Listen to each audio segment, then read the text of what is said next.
qabiilkan durwaaga ah ayaa og khatarta u leeyahay libaaxa.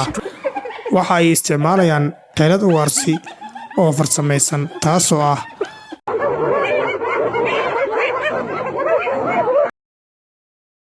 waa group waraaba ah oo iskugu habarwacanaya ugaarsiga libaax ay keli ka heleen.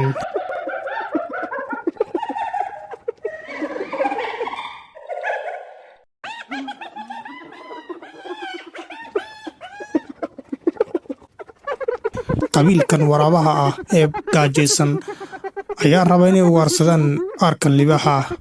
Waraabaha ayaa lagu tilmaamaa mid ka mid ah dugaagga duurjoogta kuwa ugu arxanka daran, kaasoo marka uu baahi dareemo aan waxba reebin.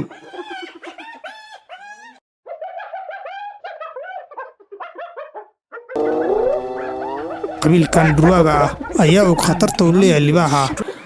Waxa ay isticmaalayaan xeelad ugaarsi oo farsamaysan, taasoo ah hal mar si wadajir ah in libaaxa lagu goobto si uu libaaxu u waayo midkii uu wajihi lahaa.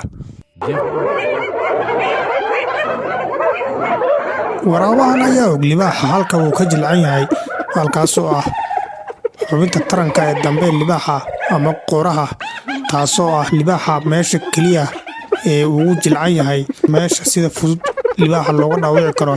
balse libaaxa ayaa tan og oo mar walba salka dhulka la aadaya si uu uga badbaadsado meeshaas.